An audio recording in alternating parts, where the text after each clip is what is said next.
Mr. Speaker, yesterday an act of terrorism tried to silence our democracy. But today we meet as normal, as generations have done before us and as future generations will continue to do, to deliver a simple message. We are not afraid, and our resolve will never waver in the face of terrorism. And we meet here in the oldest of all parliaments, because we know that democracy and the values it entails will always prevail. Those values, free speech, liberty, human rights and the rule of law, are embodied here in this place, but they are shared by free people around the world. A terrorist came to the place where people of all nationalities and cultures gather to celebrate what it means to be free. And he took out his rage indiscriminately against innocent men, women and children. Mr. Speaker, this was an attack on free people everywhere. And on behalf of the British people, I would like to thank our friends and allies around the world who have made it clear that they stand with us at this time. What happened on the streets of Westminster yesterday afternoon sickened us all. While there is an ongoing police investigation, the House will understand that there are limits to what I can say. But having been updated by police and security officials, let me set out what at this stage I can tell the House. At approximately 2:40 p.m. yesterday, a single attacker drove his vehicle at speed into innocent pedestrians who were crossing Westminster Bridge, killing 2 people and injuring around 40 more. In addition to 12 Britons admitted to hospital, we know that the victims include 3 French children, 2 Romanians, 4 South Koreans, 1 German, 1 Pole, 1 Irish, 1 Chinese, 1 Italian, 1 American and 2 Greeks. And we are in close contact with the governments of the countries of all those affected. The injured also included 3 police officers who were returning from an event to recognise their bravery. 2 of those 3 remain in a serious condition. Mr. Speaker, the attacker then left the vehicle and approached a police officer at carriage gates, attacking that officer with a large knife before he was shot dead by an armed police officer. Tragically, as the House will know, 48-year-old PC Keith Palmer was killed. PC Palmer had devoted his life to the service of his country. He had been a member of the Parliamentary and Diplomatic Protection Command for 15 years and a soldier in the Royal Artillery before that. He was a husband and a father, killed doing a job he loved. He was every inch a hero, and his actions will never be forgotten. Yeah. I know the whole House will join me in sending our deepest condolences to his family and to the families and friends of all those who've been killed or injured in yesterday's awful attacks. I know also that the House will wish to thank all those who acted with such speed and professionalism yesterday to secure this place and ensure we are able to meet as we are doing today. Mr. Speaker, at 7:30 last night, I chaired a meeting of the Government's Emergency Committee, COBRA, and will have further briefings and meetings with security officials today. The threat level to the UK has been set at severe, meaning attack is highly likely for some time. This is the second highest threat level. The highest level, critical, means there is specific intelligence that an attack is imminent. As there is no such intelligence, the Independent Joint Terrorism Analysis Centre has decided that the threat level will not change in the light of yesterday's attack. Mr. Speaker, the whole country will want to know who was responsible for this atrocity and the measures that we are taking to strengthen our security, including here in Westminster. A full counter-terrorism investigation is already underway. Hundreds of our police and security officers have been working through the night to establish everything possible about this attack, including its preparation, motivation, and whether there were any associates involved in its planning. And while there remain limits on what I can say at this stage, I can confirm that overnight the police have searched 6 addresses and made 8 arrests in Birmingham and London. Mr. Speaker, it is still believed that this attacker acted alone, and the police have no reason to believe there are imminent further attacks on the public. His identity is known to the police and MI5, and when operational considerations allow, he will be publicly identified. What I can confirm is that the man was British-born and that some years ago he was once investigated by MI5 in relation to concerns about violent extremism. He was a peripheral figure. The case is historic. He was not part of the current intelligence picture. There was no prior intelligence of his intent or of the plot. Intensive investigations continue.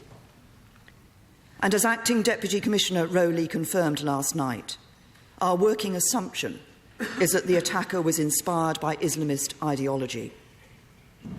Mr. Speaker, we know the threat from Islamist terrorism is very real, but while the public should remain utterly vigilant, they should not and will not be cowed by this threat. As Acting Deputy Commissioner Rowley has made clear, we are stepping up policing to protect communities across the country and to reassure the public. And as a precautionary measure, this will mean increasing the number of patrols in cities across the country, with more police and more armed police on the streets. Since June 2013, our police, security and intelligence agencies have successfully disrupted 13 separate terrorist plots in Britain. Following the 2015 Strategic Defence and Security Review, we protected the police budgets for counter-terrorism and committed to increase cross-government spending on counter-terrorism by 30% in real terms over the course of this Parliament. And over the next 5 years, we will invest an extra £2.5 billion in building our global security and intelligence network, employing over 1,900 additional staff at MI5, MI6 and GCHQ, and more than doubling our global network of counter-terrorism experts, working with priority countries across Europe, the Middle East, Africa and Asia. Mr. Speaker, in terms of security here in Westminster, we should be clear, first of all, that an attacker attempted to break into Parliament and was shot dead within 20 yards of the gate. If his intention was to gain access to this building, we should be clear that he did not succeed. The police heroically did their job. But, as is routine, the police, together with the House authorities, are reviewing the security of the parliamentary estate, coordinated with the Cabinet Office, who have responsibility for the security measures in place around the government secure zone. All of us in this House have a responsibility for the security and safety of our staff, and advice is available for members who need it. Mr. Speaker, yesterday we saw the worst of humanity, but we will remember the best. We will remember the extraordinary efforts to save the life of PC Keith Palmer, including those by my right honourable friend, the member for Bournemouth East. And we will remember the exceptional bravery of our police, security and emergency services, who once again ran towards the danger, even as they encouraged others to move the other way. On behalf of the whole country, I want to pay tribute to them for the work they have been doing to reassure the public, treat the injured, and bring security back to the streets of our capital city. That they have lost one of their own in yesterday's attack only makes their calmness and professionalism all the more remarkable. Mr. Speaker, a lot has been said since terror struck London yesterday. Much more will be said in the coming days. But the greatest response lies not in the words of politicians, but in the everyday actions of ordinary people. For beyond these walls today, in scenes repeated in towns and cities across the country, millions of people are going about their days and getting on with their lives. The streets are as busy as ever, the offices full, the coffee shops and cafes bustling. As I speak, millions will be boarding trains and aeroplanes to travel to London and to see for themselves the greatest city on earth.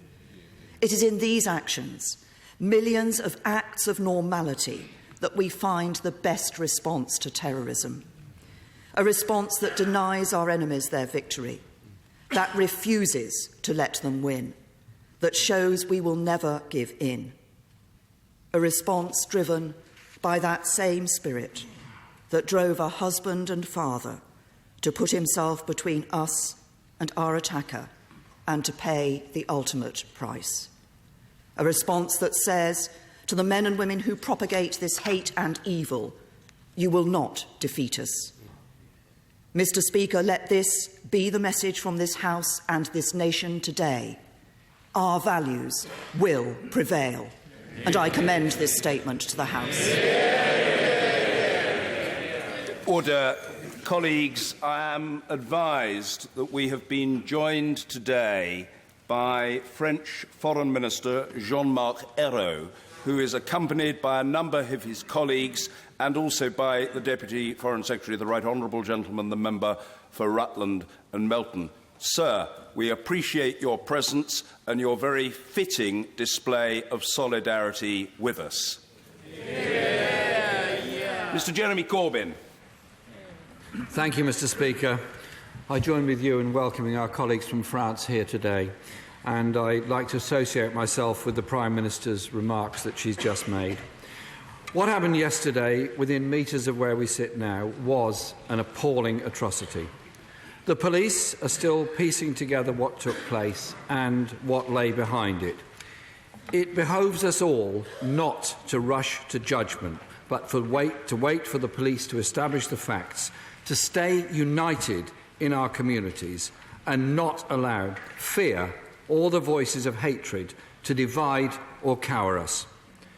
Today, we are united by our humanity and by our democratic values and by that human impulse of solidarity, to stand together in times of darkness and adversity. Mr. Speaker, I express my condolences to the family and friends of Police Officer Keith Palmer, who gave his life yesterday in defence of the public and of our democracy. We thank the police and security personnel who keep us safe every day on this estate. We especially pay tribute to the bravery of those who took action to stop the perpetrator of yesterday's assault. The police and security staff lost a colleague yesterday and continue to fulfil their duties despite their shock and their grief for their fallen colleague, which many expressed to me late last night when I was talking to them. We see the police and security every day. They're our colleagues, their fellow workers, their friends, their neighbours.